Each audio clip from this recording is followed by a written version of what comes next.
Macam tu kan. Jadi sedangkan bagi tu, tapi adakah orang yang bagi terang-terangan tu tak baik? Macam-macam lah dibabitkan nama. Contoh lah macam Ustaz Abid Liu tu, kan dia tolong ramai orang, gelandangan dia pergi rumah-rumah orang. Ni semua ni menunjuk-nunjuk ke orang. Mana kita tahu? Sedangkan dalam Quran surah Al-Baqarah tu pun bagi tahu macam mana kalau bagi terang-terangan itu dengan cara itu dapat jadi contoh baik pada orang lain, maka itu adalah baik bagi kamu. Allah Ta'ala beritahu. Jadi macam mana kita nak tahu niat orang? Jadi janganlah gambar tuduh-tuduh kan. Adalah kebaikannya. Orang tu masuk tu, sebab masuk dalam masjid koja tabung dulu. Mana tabung? Kat belakang, kat luar. Steady, tak mahu nak senawang. Tabung kat luar, tak ada, dia takut hilang. Nak curi-curi lah. Saja kita letak luar, punyalah steady tak steady. Kan? Tak, kalau kita pergi nampak tabung, kita pun masuk. Sebab apa? Bila kita masuk ada orang lain nampak. Kenapa jadi yang pertama? Orang lain nampak, mudah-mudahan orang lain pun terbuka hati nak sumbek duit sama. You tak you pula lah. Dia masukkan duit, aku pun nak kena masuk kat ni. Dapat pahala tambahan mudah-mudahan sebab mengajak orang lain sama. Macam tu cerita. A'udzubillahi minasyaitonirrajim. Bismillahirrahmanirrahim. Assalamualaikum warahmatullahi wabarakatuh. Alhamdulillahillazi arsala rasulahu bil huda wa dinil haqqi liyuzhirahu 'ala ad-dini kullihi walau karihal kafirun walau karihal musyrikun walau karihal muslimun. Subhanaka la ilma lana illa ma 'allamtana innaka antal alimul hakim. Rabbi shrah li sadri wa yassir li amri wahlul 'uqdatam min lisani yafqahu qawli. Alhamdulillah, syukur kepada Allah Subhanahu Wa Taala, segala puji bagi Allah Tuhan sekalian alam. Salat dan salam ke atas junjungan besar Nabi Muhammad sallallahu alaihi wasallam. Terima banyak diucapkan kepada tuan pengurusi acara bahagia, tuan pengurusi masjid, tuan imam, barisan jawatankuasa penggerak aktiviti masjid, seterusnya tuan-tuan dan puan-puan dan rahmati Allah sekalian. Alhamdulillah, malam ini dapat kita bersama-sama. Dan tak adalah hari yang paling saya gembira sekali malam ni lah. Sebab camah ke Taman Bandar Senawang maknanya tak jauh, dokek lah kan. Boleh balik rumah kan.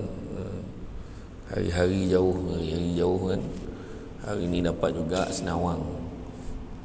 2 hari lepas Taman Tok Wan 2 hari lepas mengimarahkan surau dan masjid.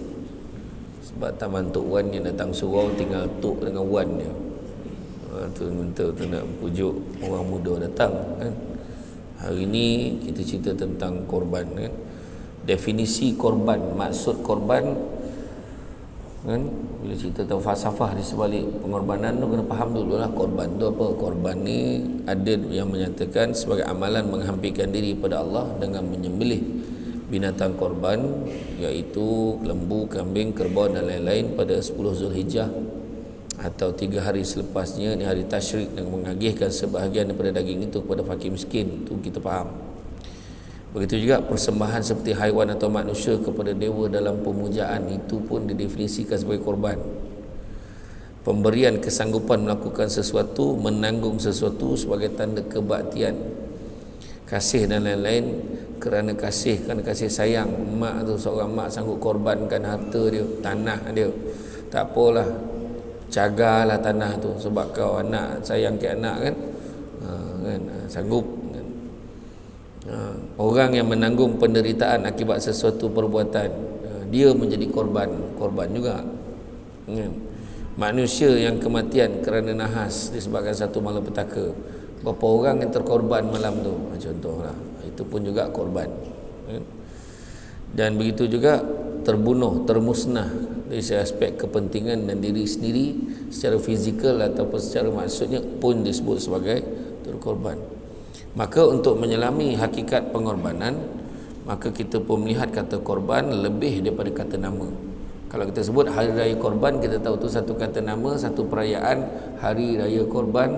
Biasanya kaitkan dengan hari orang sembahyang raya, lepas tu kita sembelih binatang korban.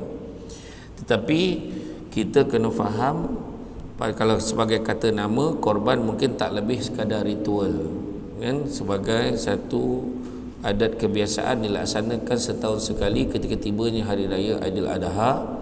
Kata kerja sebaliknya membawa makna tindakan.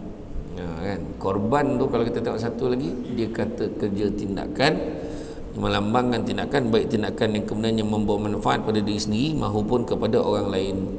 Oleh itu berkorban bukannya perkara yang mudah, dia menuntut emosi dan juga tenaga.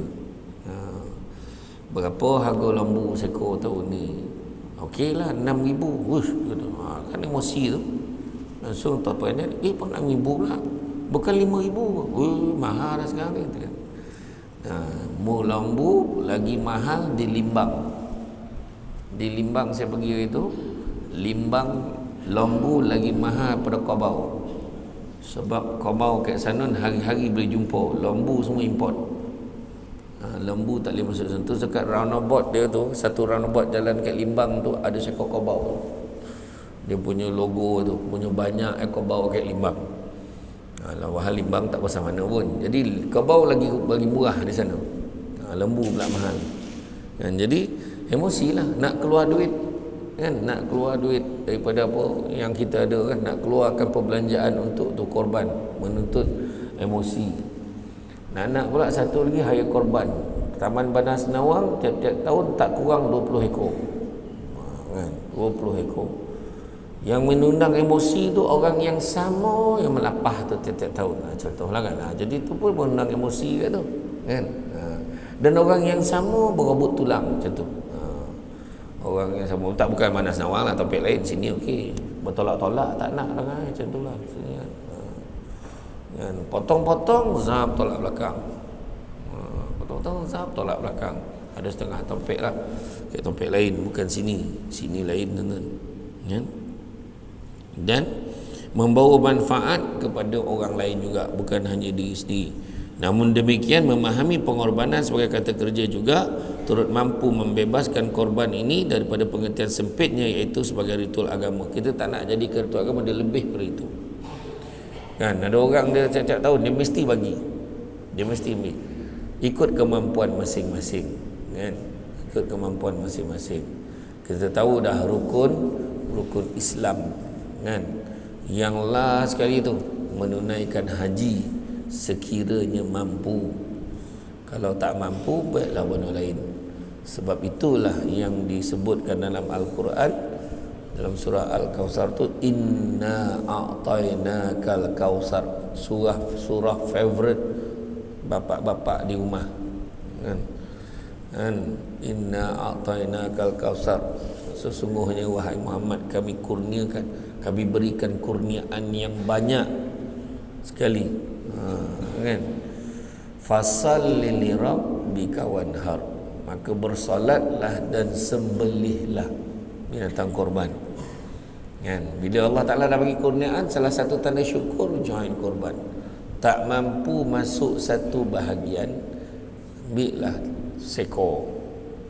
Tak mampu ambil seekor, bagilah 5 ekor, kan. Tak mampu betul Ustaz, sah tak mampu, kan, datanglah bantu-bantu untuk mengerjakan binatang korban tu. Kita nak lapah, kita nak timbang, kita nak agih bagi ke orang, bantulah. Itu yang kemampuan kita. Beza korban dengan akikah. Akikah disunatkan masak manih bagi ke orang, kan. Bagi orang makan, masak manih, jangan podeh-podeh nak, walaupun dia orang negeri 9 totok, kan. Tempat masak manih biar semua orang boleh makan, kan. Tapi korban disunatkan bagi mentah, supaya orang yang susah dapat manfaat. Orang yang susah dia boleh gunakan untuk masak, untuk dia makan, untuk survive, ataupun dia boleh jual daging korban tu untuk survive hidup dia. Tu orang susah, kan. Saya pergi ke Kemboja, kan, pergi ke Kemboja, mungkin ada yang sini pernah pergi ke Kemboja. Korban, kemara korban, saya ingat 3 tahun turut saya pergi dulu. Korban Kemboja tu, tengok orang tu peti ais pun tak ada. Daging yang dia dapat tu, dia sidai kat pagar tu. Selagi boleh roboh, sampai tinggal tulang pun roboh lagi. punya susah, tak ada makanan. Dia orang bukan miskin harta saja, agama pun ramai yang miskin. Dia ada Melayu Campa ni, dia ada cam 5, ada cam 7. Yang Melayu Campa yang cam 5 tu dia sembahyang macam kita 5 kali sehari. Yang cam 7 tu sembahyang sekali sehari, 7 kali seminggu. Tu yang cam 7 tu. Bukan 7 kali sehari tu. Seminggu 7 kali, sehari sekali je sembahyang. Jadi puaslah nak kau nak mengajar tu kan. Tu sebabnya kata mufti Kemboja tu, dia tak nak lagi dah orang sumbang masjid. Terlampau banyak orang sumbang masjid dengan surau. Tak nak, sudahnya surau-surau masjid tu tak ada orang. Lepas tu berpecah-pecah pula orang Islam sana, tak mahu macam tu. Jadi kalau nak sumbang, pergi jumpa pejabat mufti, apa keperluan dia, tentu tanya kan. Jadi kita membawa korban ni kepada kemanusiaan dan membebaskan dari maksud yang sempit kan? Kini korban menjadi milik setiap manusia. Tindakannya tidak lagi semata-mata agama, tapi boleh juga untuk masyarakat maupun negara kan. Sumbangan kita sebab kita nak bantu manusia pun ramai yang susah hari ni. Nak pula beberapa tahun lepas kita ada masalah PKP-nya, masalah orang hilang kerjanya kan. Dia namakan tu, istilah tu kemiskinan relatif. Bukannya miskin sebab tak ada duit. Duit ada tapi tak sesuai dengan kos sara hidup yang terkini kan. Maklumlah, duduk pun bukan tempat kaleng-kaleng kan. Duduk dalam taman ada bandar. Bayangkanlah cara hidup macam mana kan. Taman Bandar Senawang, bayangkan. Orang Bandar Senawang, dia taman tu taman bandar. Orang bila masuk ke taman bandar tu, nak datang daripada kilang tu, dia rasa macam dunia yang lain. Macam tu kan. Macam tu lah. Jadi level itu berbeza lah kan. Dan pengorbanan juga perlu dilakukan dengan tujuan dan niat yang betul, bukan secara membuta tuli hingga merugikan diri sendiri. Kenapa? Sebab kita kena faham, macam yang saya sebut sebelum ni, mencapai kesempurnaan ibadah ada 4 perkara kena ada. Mencapai kesempurnaan ibadah, pertama mesti dengan ilmu, bukan main ikut-ikut kan. Orang korban, kita pun korban lah, tapi faham maksud tak ada kan. Rugilah kita kalau kita tak dengan ilmu. Orang semayang kita semayang, orang rukuk kita rukuk, tapi perbuatan tu pun tak tahu apa sebab kita buat kan. Kenapa kan? Semayang ni untuk apa? Falsafah semayang pun tak ada, tak faham, tak belajar kan. Kuliah tak datang kan. Macam orang sini lain kan, sini lain. Memang tiap-tiap malam ramai kan. Tempat lain tu kadang tak ada orang kan. Kesian guru takmir tu. Tapi insya-Allah kan, kita kena belajar ilmu mustahak, bukan main ikut-ikut. Yang kedua, mestilah ikhlas dalam menuntut ilmu ni. Dalam kita beribadah ni, ikhlas tu mustahak. Yang ketiga, mesti ada perubahan pada tindak tanduk dan perangai. Contohnya, kalau orang tu bersemayang, orang tu solat, makin elok perangai. Ni solat mengumpet laju ya kan. Semayang kan. Habis kata semua lorong tu dikutuk oleh orang. Contohlah kan. Bukan orang sini lah, tempat lain. Korban masuk tapi bangga macam tu ya. Walhal sepatutnya ibadah korban tu menggalakkan manusia tu jadi merendah diri. Patutnya, bukannya dia lagi handal kan. So, alhamdulillah lah, aku tiap-tiap tahun tak kurang 3 ekor lembu aku korban kan. Macam tu ayat kan. Siap beritahu dengan pengerusi kan, siap beritahu. Kalau boleh lah pagi raya, sebelum sembahyang raya tu tolong umum saya, nama saya sumbang berapa ekor tu. Biar orang tahu. Kalau orang tak tahu, tak best pula kan. Kan family saya tak tahu jangan jangan kan? Kadang ada orang macam tu. Jadi makna kata patutnya merendah diri, dia lagi meninggi diri. Tak betul lah tu kan, tak betul. Jadi sepatutnya ada perubahan pada tindak tanduk dan perangai, jadikan kita lagi baik dengan ibadah tu. Poya haji balik lagi baik, betul kan. Yang terbaru, siapa yang baru daftar, insya-Allah kan, boleh pergi pada tahun 2137. Sahal ambil lagi kan, tu kan. 3 kali mati hidup tak boleh pergi. Macam tu lah. Tapi itu perancangan manusia lah kan. Jadi itu ketiga, patut ada perubahan tindak tanduk dan perangai kan. Ni balik berhaji lagi laju lah burak tu kan. Aku rasa aku paling muda pergi haji ni. Kan tu cabaran ni pula kan. Aku tak pergi yang package biasa ni, aku pergi package mahal lah tu kan. Cerita kan.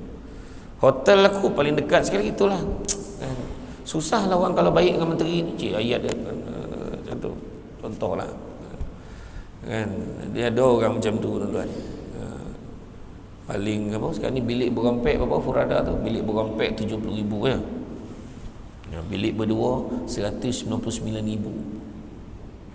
Kau pergi lelaki bini belilah rumah kan, dia punya kos kan. Tapi mahal-mahal pun macam tu je orang pergi ramai kan. Itulah ibadah. Umrah pun dah macam haji sekarang. Umrah dulu 5,000 dah boleh pergi selesa dah, sekarang tak dapat dah. Sekarang 10,000 dapat pergi selesa. Itu pun kena halau keluar dari hotel. Hari ni saya insya-Allah saya tak terikat dengan mana-mana syarikat travel, tapi bulan 10 ni saya macam-macam travel lah. Saya pergi dah. Saya customkan package saya. Bulan 10 ni saya pergi dengan ikhlas.com, syarikat AirAsia. Jadi kapal terbang dia banyak. Dalam store tu pun ada 3 biji kapal terbang. Macam tu lah. Macam tu kan. Saya custom package. Kalau dia setuju baru dia bawa saya. Iaitu turun kat Jeddah, terus masuk Taif, tidur Taif 1 malam kat hotel. Lepas tu baru pergi buat umrah. Buat umrah tu jadi tak lama lah jaga ihram, 2 jam je kan. Kat Qarnul Manazil kita mikot pergi. Nak bullet train, naik bullet train all included, 8,000 lebih tu include sekali. Lepas tu pergi Madinah balik. Ada lagi lah pergi Bahra Desert yang mana tak pernah grup lain pergi. Saya memang demand lah sebab saya susun tu, sebab saya tak nak hotel pun okey lah. Cuma masalah lah, kalau pergi dengan AirAsia ni satu yang masalah yang orang paling takut sekali, KLIA 2 jauh jalan dia. Nak menuju ke Tompek Chop tu kan, dah hilang nyawa pun sampai, punya jauh kan. Jadi saya kata kat dia, kalau dia setuju syarat saya baru saya pergi dengan dia. Akhirnya dia setuju, iaitu syarat dia setiap level tu kena standby bagi dengan wheelchair. Saya tak nak jemaah saya jalan jauh gitu. Kalau setuju saya pergi, tak saya pilih travel lain. Okeylah kan, setuju, siaplah bagi tu kan. Macam itulah. Ni bukan promote ya, lebih kurang. Jadi jadi macam itulah. Yang ketiga tadi perubahan tindak tanduk dan perangai, dan yang keempat mencapai kesempurnaan ibadah. Yang keempat apa? Mestilah dimulakan dengan niat. Niat kena betul. Inna a'malu bin niat. Itu sebabnya niat ni paling mustahak. Tu Nabi kata inna a'malu bin niat ni, Nabi kata apa? Nabi beritahu tak ada lagi dah penghijrahan selepas Fathu Makkah. Nabi kata tak ada lagi dah. Yang ada cuma niat dan jihad. Niat satu hal, jihad nak melaksanakan apa kita niat tu satu hal. Contoh kita dengar ni orang lain buat korban ni kan, dah 20 ekor dah. Dah penuh lah kan. Tak, dia nak juga buat jihad dia tu. Tak apalah, dah ramai biarlah. Dia fikir macam tu, silap lah tu. Jadi dia patutnya fikir 20, oh ya aku pun kena join ni. Macam tu. Niat dah ada dah, ingat aku nak join korban lah. Tapi tang keluar duit tu, satu bahagian berapa sekarang? 500 800 tu dengan 500 tadi nak ambil 5 bahagian tadi 800 lah. Tahun lepas 700 setengah kan. 800 dah satu bahagian. Yang lain 800. Dia kata alamak, payahlah. Tuan-tuan jangan risau tuan-tuan. Allah Ta'ala janji ganti. Tu ya. Nabi pun beritahu tak akan berkurang harta orang yang berinfak di jalan Allah. Malahan Nabi kata apa? Bertambah dan bertambah. Takkan kita tak percaya Nabi yang cakap kan? Bukan Samsul Debat cakap lah kan? Nabi cakap, tak percaya macam mana? Dan Nabi, dan kalau dalam Quran pun surah Ibrahim ayat 7 Allah Ta'ala beritahu apa? La in syakartum la azidannakum wa la in kafartum in azabi lasyadid. Takkan tak percaya kan? Apa cakap, apa yang nak percaya kan? Quran pun tak percaya, parah lah macam tu. Habis duit dan 800 tak ada dah kan. Masuk ke tuan-tuan. Iya, mampu masuk lah. Gamble ni, sedekah ni sampai satu tahap, keluar duit ni sampai satu tahap. Kalau terasa lah habis duit kita, tu lah betul lah kita kena keluarkan. Dia terasa tu baru dia jadi. Kalau tak terasa, macam orang kaya lah kan, tak ada rasa apa, dah bayar 800 seko lah bayar tu kan. Dia tak rasa apa. Tu sebabnya Allah suka orang tua yang beribadah, tapi Allah lebih suka orang muda yang beribadah. Allah suka orang apa? Allah suka orang kaya yang bersedekah, tapi Allah lebih suka orang miskin yang bersedekah. Maksudnya apa? Ada kesan susah dia tu, kan? Baru dia ada thrill. Macam kita lah dulu kan, masa muda-muda dulu kan, mungkin masa mula dalam bahasa orang Senawang sebut apa? Struggle macam tu kan, kan macam betul kan. Struggle nak membesarkan anak apa semua. Kadang-kadang duit tu keluarkan je lah. Dah belanja yuran anak tu nak pakai, keluarkan juga. Keluar, akhirnya lepas berapa tahun dia sebut balik, itulah dulu kan, sampai kita keluar di simpanan kita kan. Tapi rupanya boleh overcome benda tu, boleh dihadapi. Ada benda lain Allah ganti balik lepas tu kan. Sebab Allah janjikan la yukallifullahu nafsan illa wus'aha. Allah tak akan timpakan sesuatu melainkan sesuai dengan kemampuan kita. Hanya orang, cuba tanya orang yang masuk korban setiap tahun, kan tanya orang tu. Tuan-tuan jangan tanya orang yang baru masuk korban, tuan-tuan tanya orang masuk tiap-tiap tahun. Kenapa kau masuk tiap-tiap tahun ni? Cuba tanya. Mesti ada sebab. Sebab dia dah rasa macam mana perasaannya keluar duit. Dalam surah Ali Imran ayat 92 Allah beritahu, belum sempurna kebajikan seorang mukmin selagi mana dia tidak menginfakkan sebahagian daripada harta yang dicintainya. Mana yang dia sayang tu dia bagi, baru dia rasa, baru sempurna kebajikan tu. Bagi tu sampai terasa lah. Lalu duit, lalu tabung, tengok dalam poket ada 2 koping, satu duit 100, satu duit RM5. Agak-agak bagi yang mana baru terasa. Sebab yang dicintai mana? Ustaz, saya sayang botol RM5 tu saya masuk RM5. Yang 100 saya simpan sebab saya tak gomar mana kan RM100. Kau nak membohong siapa? Tadi kau jangan tahu lah saya nak habis yang ke usup tom yang depan tu, dia kata 100 ni, dia kata tak. Yang kita bagi tu, contohlah dalam mamai-mamai tu dia nak bagi RM5, tercapai 100 masuk. Alamak, tinggal RM5.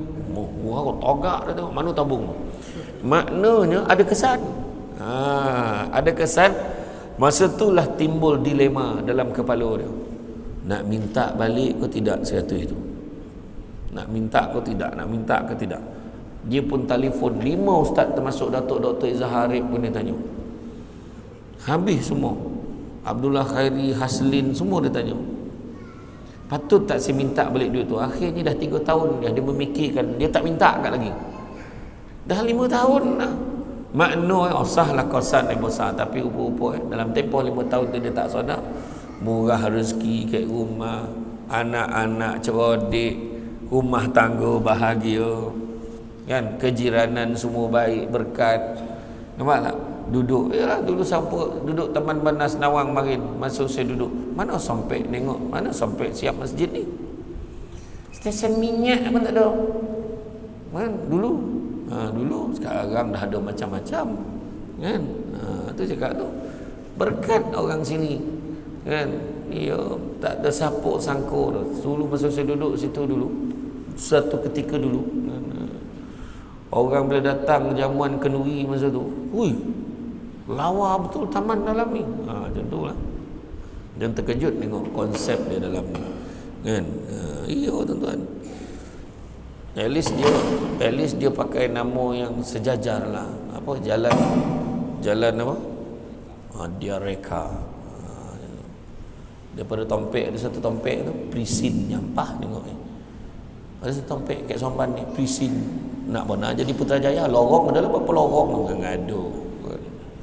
Tak kisahlah, suka tidur lah kan. Tapi macam itulah. Jadi makna kata korban biar terasuh kan. Jadi pengorbanan yang dilakukan secara membetul-betuli hingga merugikan diri sendiri dan orang lain, maka seorang tu perlu bertanya pada diri sendiri, mengapa pengorbanan ini perlu dilakukan. Jadi itu sebab ayatnya merendah diri.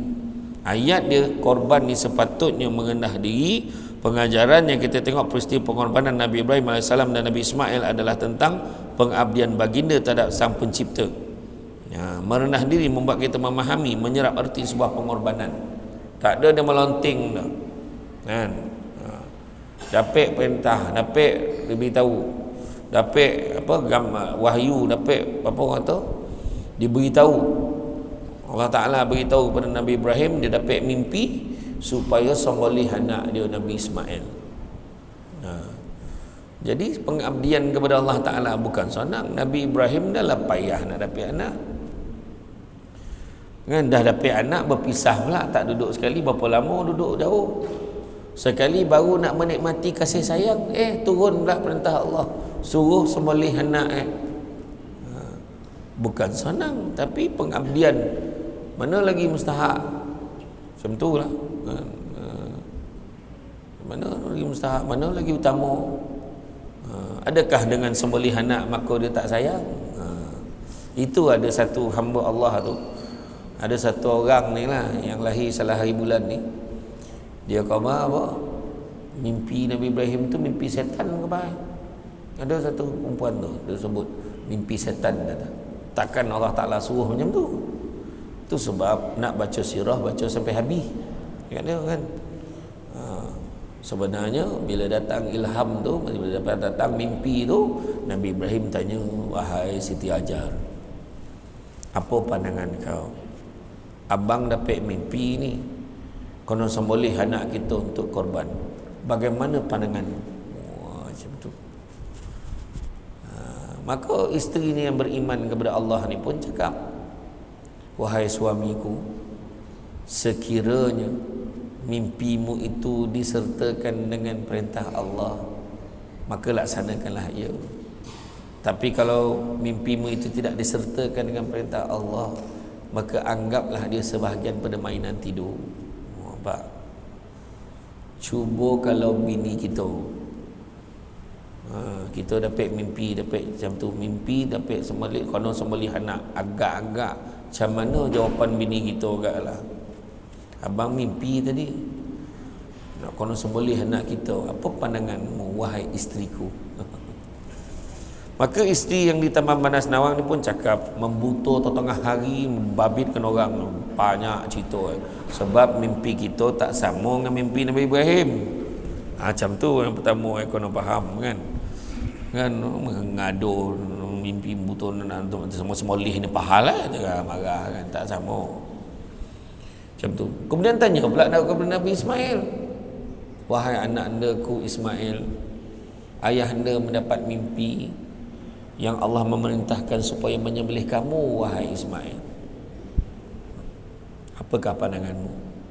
Wahai ayah andaku, kalau itulah perintah Allah, laksanakanlah ia, kerana sesungguhnya aku tergolong di kalangan orang-orang yang sabar. Amjam. Dia suruh ayah dia buat. Kalau orang kita lah tanya anak, "Long, abah dapat mimpi ni, konon sembelih kau, apa pandangan kau Long?" Macamnya lah bah, elok sembelih hangah-hangah daging lebih sikit, contoh agak lepeh nyawa dia lah, agak kan, agak macam tu. Sebab tak sama, tak sama tuan-tuan, tahap kita tak sama.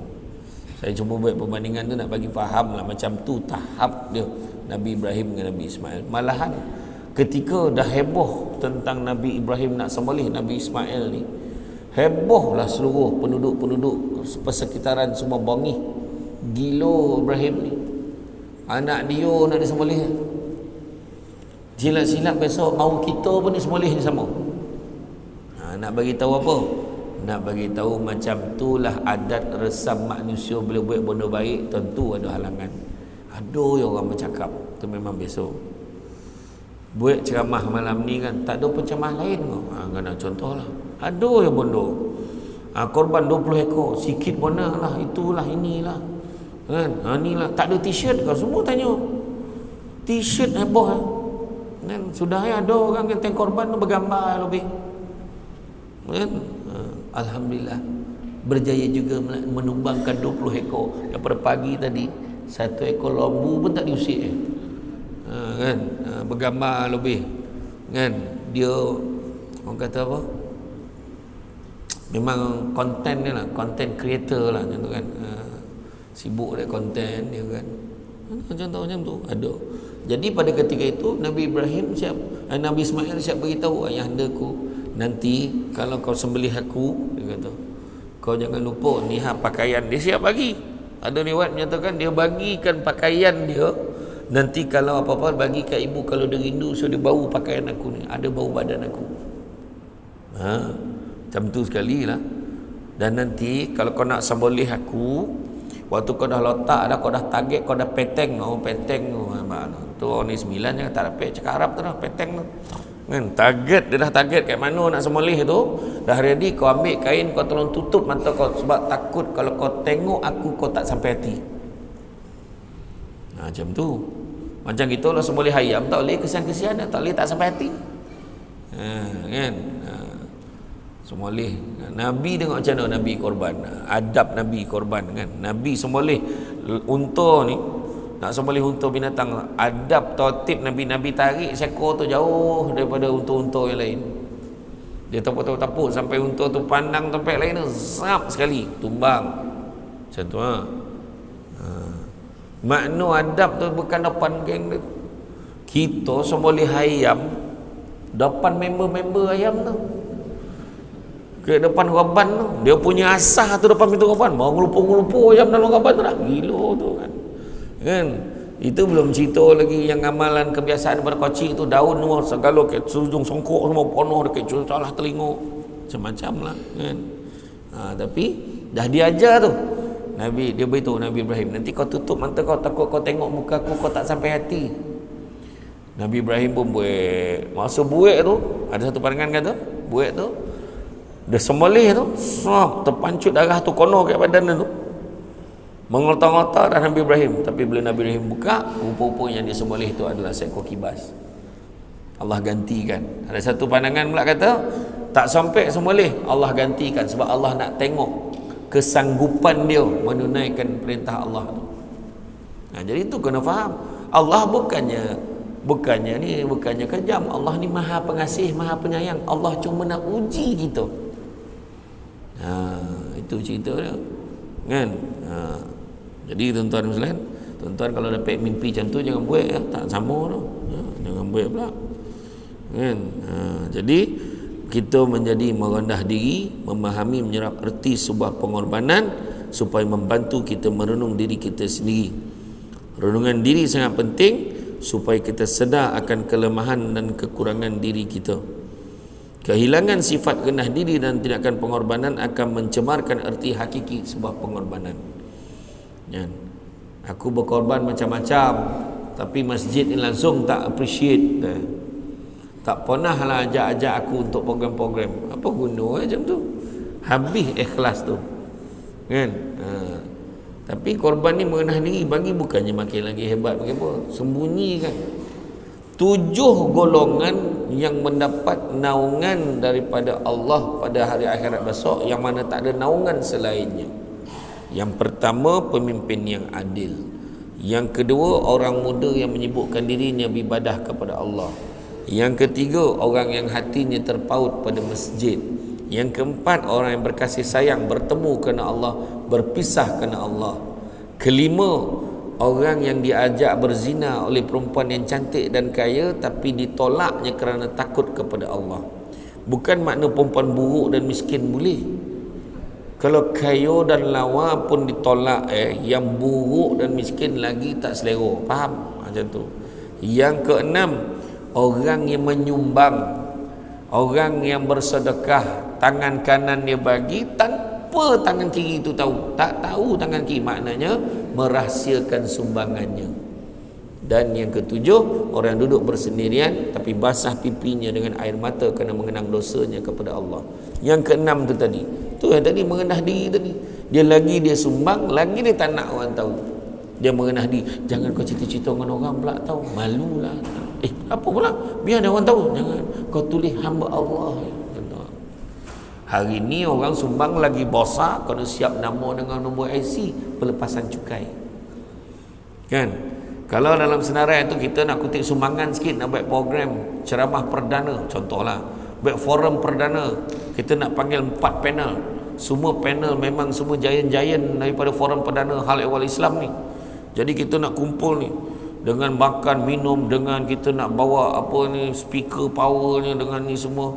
Lepas tu dengan VVIP, makanan pun jangan main-main. Kita nak kurang-kurang 3 ekor lembu ni. Macam itulah. So kita pun minta sumbangan. Tengoklah yang sumbang malam tu. Kan? Yang banyak tu tulis nama penuh. Terbalik pula. Kan? Yang bagi singgit tu hamba Allah. Kan? Banyak tu orang Malaysia hanya perangai pula. Tulislah hamba Allah sebab singgit. Tapi kalau apa nama penuh, siap dengan IC dengan surat beranak kali. Macam tu. Kan? Jadi sedangkan bagi itu. Tapi adakah orang yang bagi terang-terangan tu tak baik? Macam-macam lah dibabitkan nama. Contohlah macam Ustaz Abid Liu tu, kan dia tolong ramai orang, gelandangan dia pergi rumah-rumah orang. Ni semua ni menunjuk-nunjuk ke orang. Mana kita tahu?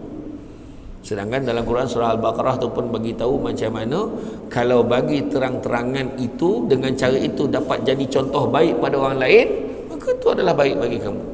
Allah Ta'ala beritahu. Jadi macam mana kita nak tahu niat orang? Jadi janganlah gambar tuduh-tuduh. Kan? Adalah kebaikannya. Orang tu masuk tu sebab masuk dalam masjid, koja tabung dulu. Mana tabung? Kat belakang, kat luar. Steady, tak mahu nak senawang. Tabung kat luar, tak ada, dia takut hilang. Nak curi-curi lah. Saja kita orang tak luar, punyalah steady tak steady. Kan? Tak kalau kita pergi nampak tabung, kita pun masuk. Sebab apa? Bila kita masuk, ada orang lain nampak. Kenapa jadi orang pertama? Orang lain nampak, mudah-mudahan orang lain pun terbuka hati nak sumbek duit sama. You tak you pula lah. Dia masukkan duit, aku pun nak kena masuk kat ni. Dapat pahala tambahan mudah-mudahan sebab mengajak orang lain sama. Macam tu cerita. Tapi tidak menjadikan kita ni bangga diri. Tak. Kita merendah diri. Makin bagi, makin rendah diri. Makin rendah diri, makin rendah diri. Bukan makin handa, makin apa. Macam sekarang lah, saya duduk depan ni kan. Tak adalah handa mana walaupun saya tinggi. Kan? Tinggi tu dari segi saiz ya. Tapi adakah saya handa benar daripada yang depan kan? Tak. Yang depan ni lagi tinggi ilmu daripada saya ni. Nak adalah orang lama kan, orang lama yang lebih besar, lebih banyak pengalaman dia. Adakah yang depan ni lagi handa? Tak ada, tuan-tuan. Kan? Tapi disebabkan oleh itu rendah diri. Jadi saya bukan nak ngajar benar dah, kongsi dia kan. Kongsi. Kan? Kalau kita lihat sikap ego, sikap tamak, berpura-pura adalah antara sikap yang banyak menghancurkan nilai pengorbanan. Nampak tu? 3 ni. Tamak satu lagi, tamak.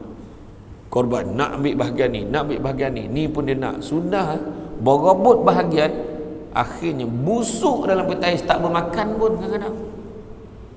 Dah lah ambil hak orang. Nampak sampai satu tahap. Yang kedua, kan, ego. Tak, ini aku punya. Sudahnya berlawan-lawan. Kau masjid kau berapa? 15 koman nak kita orang 20 tau. Itu belum cerita lagi, bukan semua tu lambu Malaysia tau, lambu New Zealand. Ada cerita apa tak? Ego lagi. Sekong tu. Dan tiap-tiap tahun dapat lidah tu. Lidah untuk bersup lidah untuk belagak tu. Dan begitu juga berpura-pura. Berpura-pura kononnya Allah Akbar kan, konon baik dan sebagainya.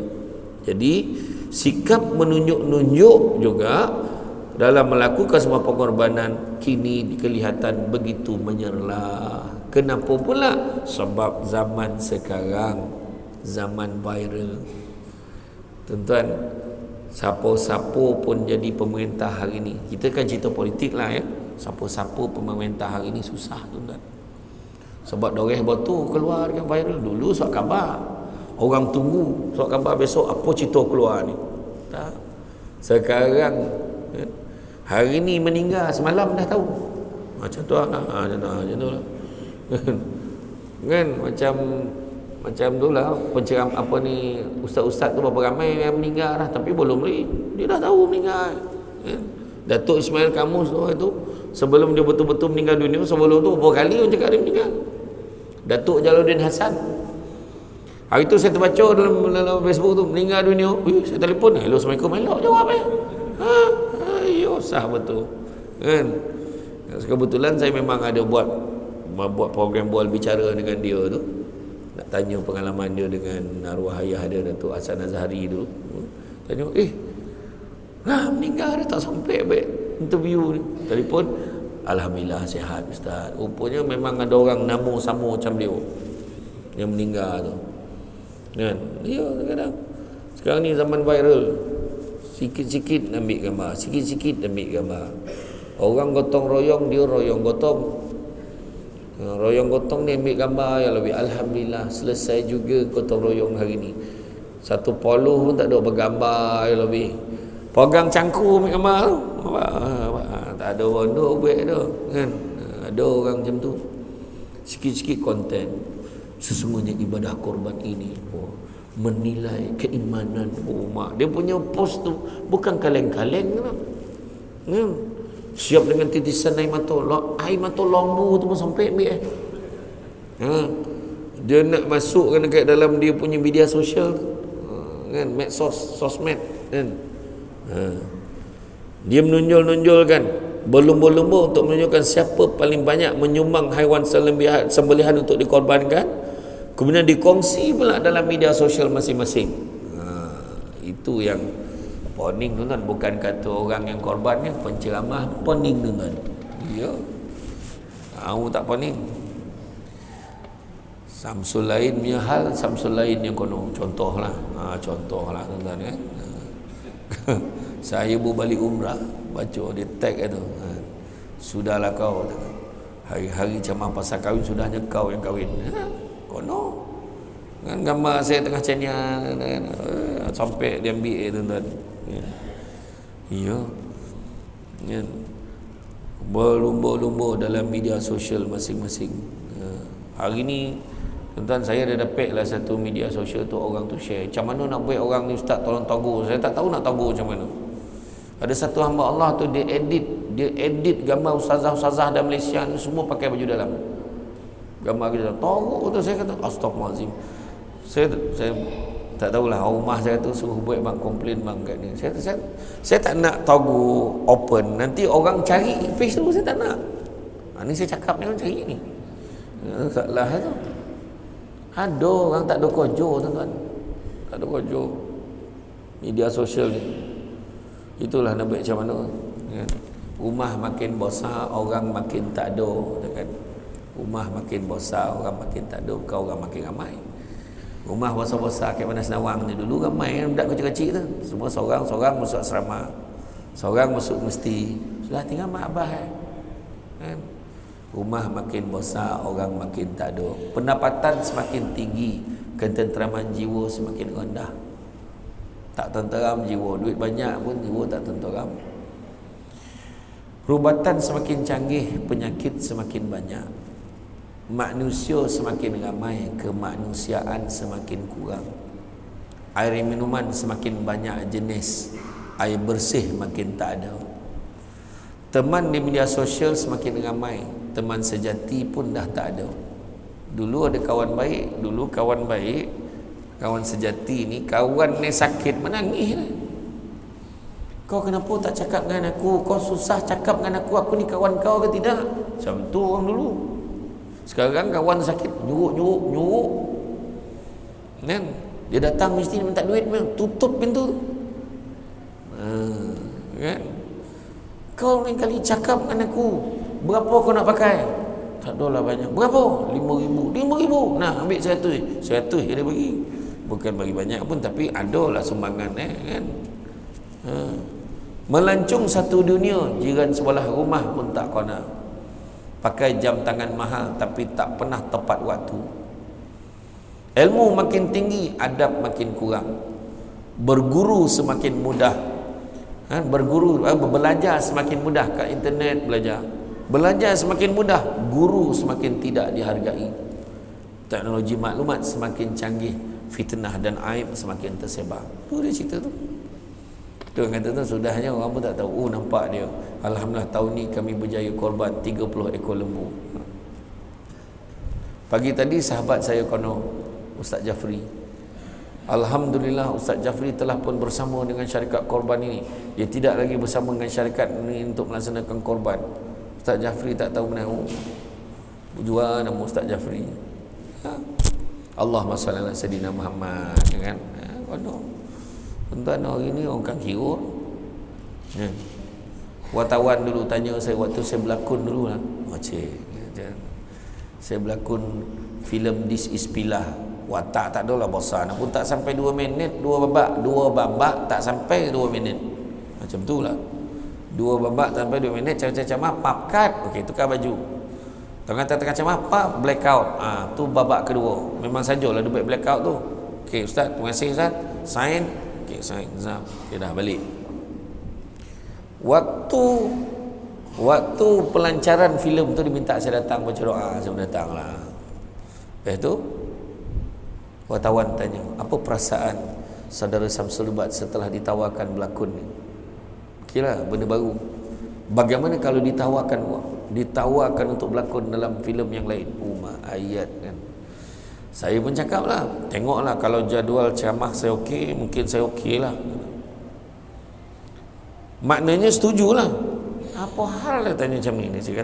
Saya kata kalau jadual saya okey lah kot. Tengoklah ni, kalau jadual saya penuh tak dapat lah saya berlakon. Maknanya setujulah kalau ditawarkan. Diulang lagi. Saya kata tengoklah jadual saya. Mana setuju? Iyalah setujulah kalau apa dia nak saya cakap setuju. Besok tu keluarlah headline dia, Samsul Debat ingin mencuba watak yang baru. Kan lain tu. Oi, gila betul wartawan ni. Itulah masalah tu. Saya kata hari ni orang boleh manipulate apa yang kita cakap. Cakap apa? Media sosial lagi lah pula. Media sosial lagi lah tak ada. Semua orang berlumba-lumba nak cari apa? Nak cari view. Ada tujuannya buat duit dan sebagainya, pengiklanan dan sebagainya. Ya tuan-tuan. Saya punya video tu saya kisah dia edit daripada macam ni lah. Kocik sudah tinggal muka. Tinggal muka. Orang edit macam tu. Tu hari tu sekali tu saya dah, siapa yang tahu lah itu kan. Rimeh mana dah saya kan. Hari-hari ceramah sibuk mana, ponek mana dah tak terlayan dah rasa nama Samsul Debat tu. Akhirnya saya bawa diri hari tu, bulan 5 itu saya cancelkan pergi umrah hari tu. Saya bawa diri ke Indonesia. Saya beristirahat kat sana. Saya pergi ke sebuah pesantren di Jawa Barat. Rehat kat sana. HP-nya pun diambil pak, handphone pun ambil. Relax betul-betul. Tenang. Orang, kenapa saya pilih Indonesia? Sebab Indon ramai tak kena Samsul Debat. Negara dia besar negara kan, tak habis jalan ni. Pergi kat Jawa Barat tu dalam 3 jam kat perjalanan daripada Jakarta. Relax. Pergi dengar ustaz tu cakap, ustaz tu nasihat, ambil. Iya kan. Pergi tempat lain, turun kat Singapura tak dapat tau. Singapura berkonjar ustaz TikTok ni. Ustaz TikTok panggil ramai kau dah. Tu rehat tuan-tuan. Akhirnya dah lepas 2 minggu tu, 2 minggu saya tak ada live bulan 5 tu kalau perasan. Lepas tu saya balik, okeylah, refresh balik dah kan. Tentulah. Jadi itu sebabnya kita tengok ramai yang nak menonjolkan dengan pelbagai caption, kononnya dialah yang paling ikhlas sekali memahami pengorbanan lebih parah akibat terlalu banyak haiwan sembelihan yang diberi, wujudnya pula lebihan hasil sembelihan yang akhirnya membawa kepada pembaziran. Ada juga kan. Tindakan inilah yang dilihat memadamkan penghayatan erti sebenar pengorbanan, dan sikap membazir menunjuk-nunjuk yang sememangnya tidak digalakkan itu dizahirkan. Masalahnya dizahirkan pula, ditunjukkan pula kan. Tu yang masa saya terlibat dengan korban di Afrika tu kan, ya Allah, tengok tahu tu Kek Sanun, ya Allah, nak korban hari ni semulih nak bagi dagingnya, malam tadi pukul 12:30 malam dah beratur nak ambil daging. Kita ni duduk rumah yang ontok-ontok tak sampai, tiba-tiba sampai daging tu Kek pagar tu. Tapi dia orang macam tu, dia orang minum air kelimbah atau air apa, air becak tu, dia cedok air lumpur tu, itulah air dimasak tu, minum. Kita tokan-tokan toy panih, tokan-tokan toy soju, kan? Bayangkanlah saya tengok, kesian tuan-tuan kan, macam saya cerita di Kamboja tadi. Itu sebab Nabi ajar kita banyakkan melihat yang di bawah daripada melihat yang di atas. Kerana dengan melihat yang di bawah, kamu akan lebih bersyukur dengan apa yang kamu ada. Itu sebab kadang ada orang tu ada daging, dia sedekah pergi hantar lah. Mana orang susah yang dia ingat pergi hantar daging ke rumah orang. Macam tu kan. Dan pengorbanan ini adalah tindakan yang mulia kan. Masyarakat hari ini kadang-kadang melihat secara harfiah, luaran semata-mata, tanpa memahami erti pengorbanan yang sebenar. Nilai pengorbanan perlu dijadikan contoh sebagaimana sepatutnya kita menjalani kehidupan sebagai manusia. Kita perlu faham dan mengerti bahawa sebuah pengorbanan kena dapat melakukan dengan penuh keinsafan.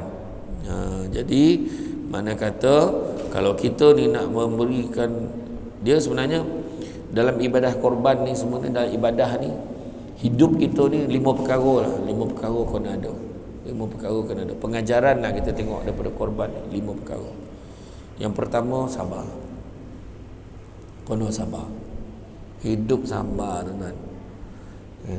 Tak dapat daging jangan merajuk. Sebulan tak datang masjid. Aku paling teruk melapah. Sekilo pun tak dapat, kata kan. Marah dia kan. Contoh kan, sabar. Sabar. Tak apalah. Alhamdulillah, aku tak dapat, maknanya semua orang boleh dapat, okeylah tu. Maknanya tahun ni kita dapat memanfaatkan pada semua. Macam tu dia fikir kan? Sabar. Lepas tu nak menumbangkan lembu tu pun kena sabar. Dokek mantin tu, lembu tu boleh meloncek pagar tu, pagar tinggi tu boleh meloncek. Bayangkan, dah lama training lembu tu kan? Pagar tinggi tu kek mantin. Kata orang tu tua, bukan dalam kitab tak ada tulis dah. Orang tua kata, kau dogi lembu tu tengok nama dia. Nama siapa letak kat lembu tu. Sabtu dogi orang tu. Itu orang tua cakap, dalam kitab tak ada. Kan? Lain macam lembu kau ni, tak maun dah dah. Puih betul. Sabar. Dia kena nak mengajur, nak mengendalikan haiwan korban ni, kena sabar. Macam mana kaedah tarik sini, jangan mana lah senang ya, kau tak susah, pap dah tertikam kat tanduk lembu tu. Sabar. Sabar tuan-tuan, sabar. Hidup kita ni pun kena sabar. Macam mana susah lah ni, lari di sini, lari dekat belakang pokok ni, lari dekat sini, lembu ni goram pula aku tengok ni. Situ ujian dia, sabar. Macam itulah hidup kita. Bukannya semudah yang kita nampak. Hidup kita ni kan cantik dipandang bulan mengambang torang di awan. Kalau dah hidup namanya orang, takkan lari daripada ujian dan dugaan. Tentu ada ujian, tentu ada dugaan. Sabar. Kedua, syukur. Kena ada syukur. Salah satu cara kita syukur, kita keluarkan, sumbangkan. Sebab kata Imam Al-Ghazali, syukur tu ada 4. Pertama dengan lisan, alhamdulillah. Kedua dengan hati, memperakui siapa bagi nikmat. Ketiga dengan tindak tanduk. Apa tindak tanduk? Salah satunya sertai ibadah korban. Masuk bagi itu tindakan. Dan yang keempatnya adalah memelihara nikmat supaya tidak rosak. Jadi yang ketiga tu tadi, tindak tanduk. Jadi bila kita syukur, kita masuk bahagian korban. Kemampuan berapa? Saya nak masuk seekor, saya sumbang seekor. Minta pihak masjid cari je lah mana-mana lembu tu, saya ikut je. Nanti beritahu berapa. Macam tu kan? Masuk korban. Kemudian ni yang ketiga, yang ketiganya, yang kena ada hikmah. Percaya pada hikmah.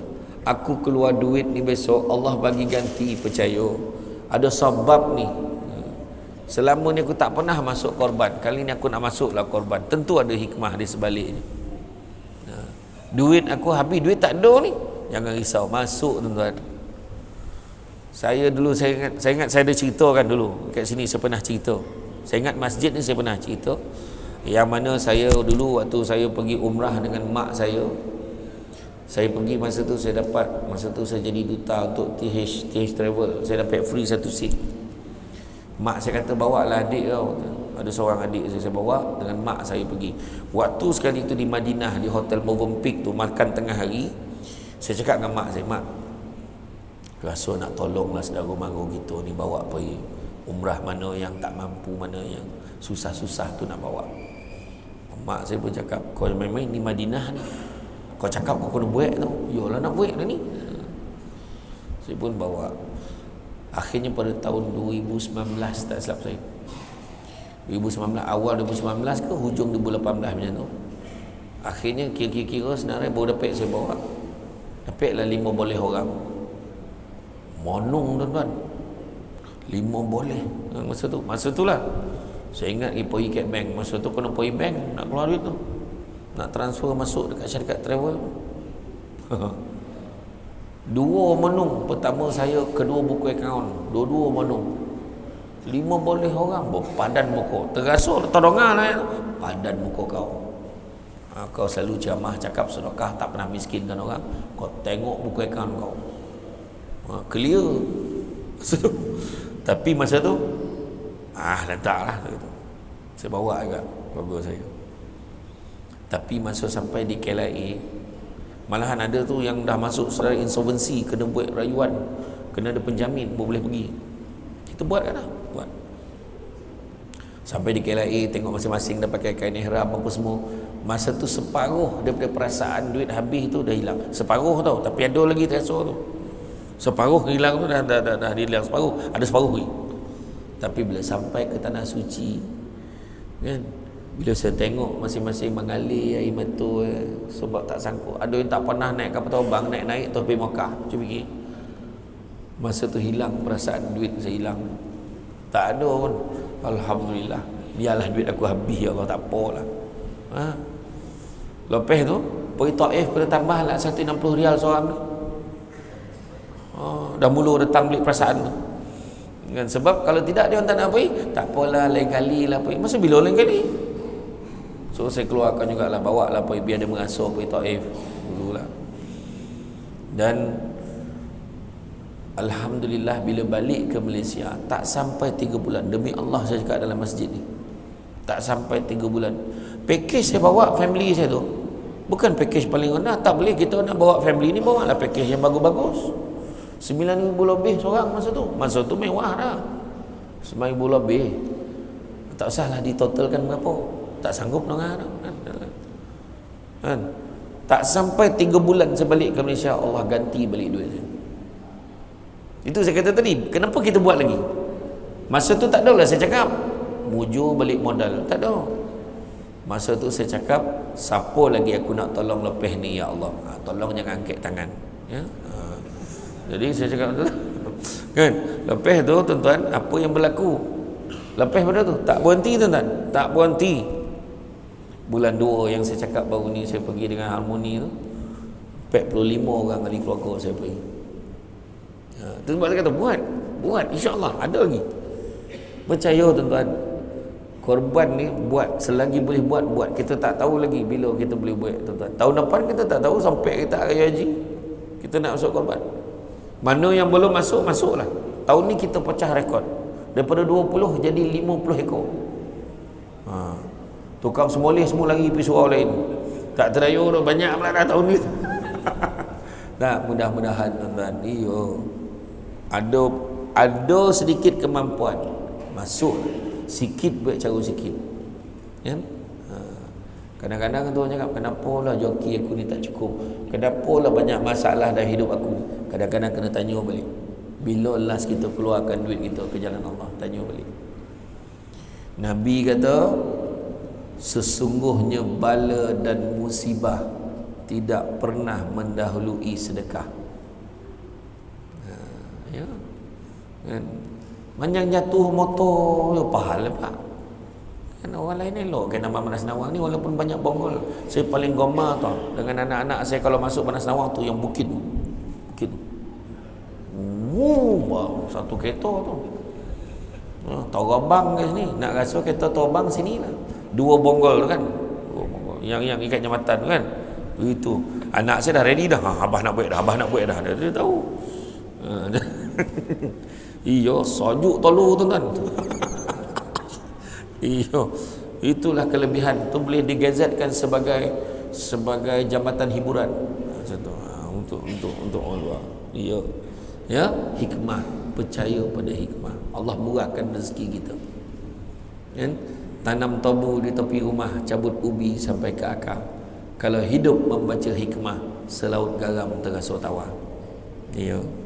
Tuan-tuan, tak ada bono tuan-tuan. Keluar duit dunia tuan-tuan. Tapi balasannya akhirat. Balasannya akhirat. Kita jangan lupa dalam surah Asy-Syura ayat yang ke-20 Allah bagi tahu apa. Kita ni masuk korban ni untungnya bukan kat sini. Untung makan daging habis konjang berak apa bondo kan. Tapi memang sadap daging korban sadap lain. Kan? Lain sadap.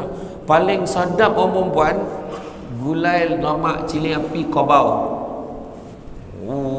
Ya, poluh makan ni. Orang perempuan mulalah tak makan kebau. Contoh ayat kan.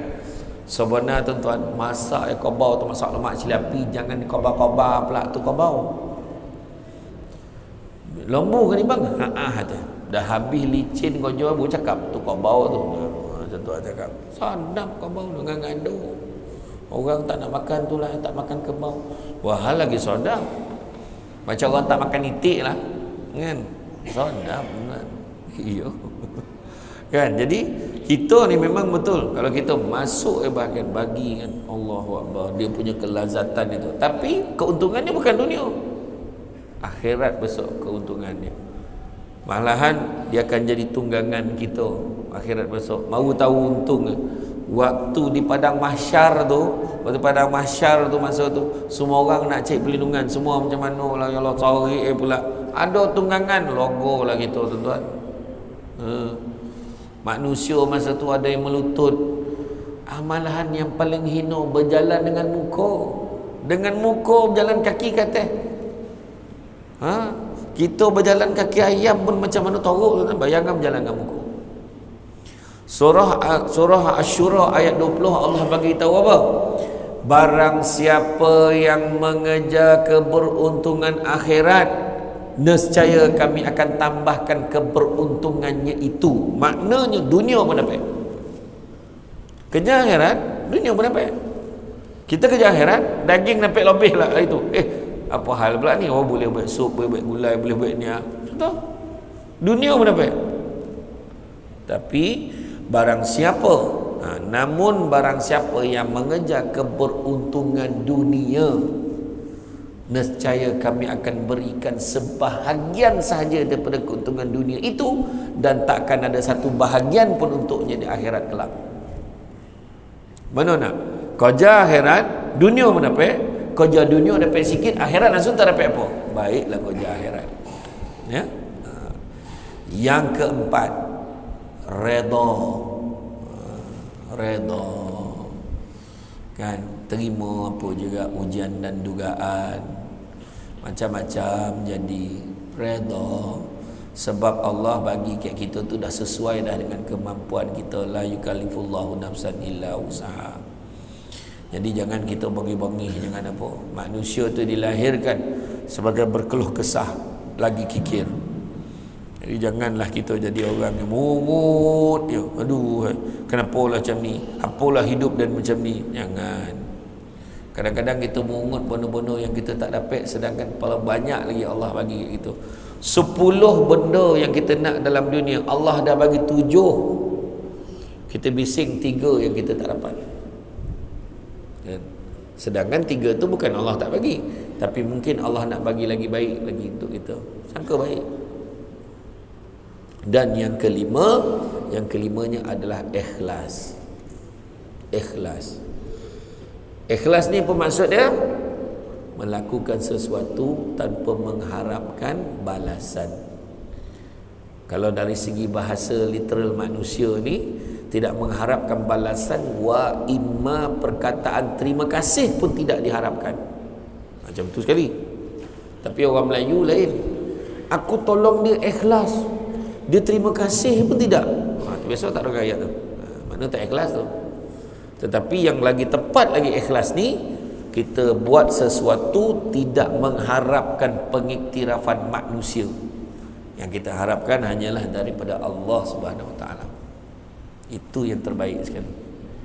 Kan? Allah mungkin tak bagi ini, Allah bagi kita sihat. Tengok hari ni berapa ramai orang-orang lama yang datang masjid. Tengok kan. Saya sebut ni warga emas ni, janganlah dah tua datang masjid. Tak. Itu satu pencapaian, saudara. Bukan semua orang sampai rasa tua. Kan? Dekat Singapura itu 22 tahun umur, balik kerja pening kepala. Mak ayah dia ajak makan, tak apalah, mak makan dulu. Dia masuk dalam bilik nak tidur sekejap. Dia tidur, lepas tu tak keluar-keluar. Tengok anak ada kesan muntah kat tepi bantal, mati. 22 tahun. Ada seorang budak dekat Wangsa Maju, mak ayah datang jumpa saya. Dia kata nak sangat jumpa dengan Ustaz Samsul Ubat. Ya ke? Saya silap ni. Dia datang lepas isyak, dia ingat ceramah lepas isyak, dah habis ceramah budak baik. Dia jumpa saya nak sampaikan hajat anak saya. Oh ya ke? Dia nak sangat jumpa Ustaz tu. Hari ni kita dapat jumpa. Mana anaknya? Anak saya baru meninggal 2 minggu lepas. Dia kata, anak meninggal 2 minggu lepas, umur berapa? 11 tahun. Meninggal macam mana? Dalam tidur. 11 tahun meninggal dalam tidur. Tiap-tiap malam dia tengok YouTube Samsul Ubat, dia kata macam tu. Tapi bukan tu sebab dia mati tu. Kan mula sampai kau tengok lagi video dia, kau nak mati kau tengoklah. Dia bukan macam tu ya. Mungkin ada lah pencemah lain pun dia tengok. Budak tu tengok majlis ilmu, bayangkan 11 tahun. Dosa pun orang kata kanak-kanak belum balik lagi. Allahu Akbar. Meninggal dalam tidur. Itu sebab saya kata tua ni pencapaian. Pencapaian. So jadi makna kata kita hidup itu ni ikhlas. Jangan kita sibuk nak mengejar pengiktirafan manusia. Barang siapa yang mengejar ke pengiktirafan manusia, maka dia akan kecewa. Harapkanlah pengiktirafan pada Allah Ta'ala. Masuk korban sebab pengiktirafan dari Allah yang kita kejar. Mudah-mudahan Allah terimalah ibadah aku. Sesungguhnya daging dan darah itu takkan sampai pada Allah Ta'ala. Yang sampai itu hanyalah ketakwaan tersebut. Daging ke bulu ke apa ke tak. Malahan orang yang korban setiap bulu-bulu tu, setiap bulu-bulu tu dikira pahala oleh Allah Ta'ala. Bayangkan tu. Tak nak lagi begitu kan?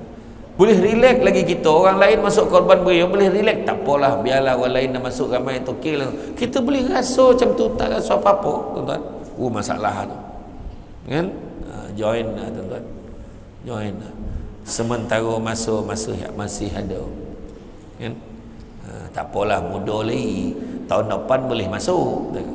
Jangan terpedaya dengan muda, sebab mati tak syarat tua.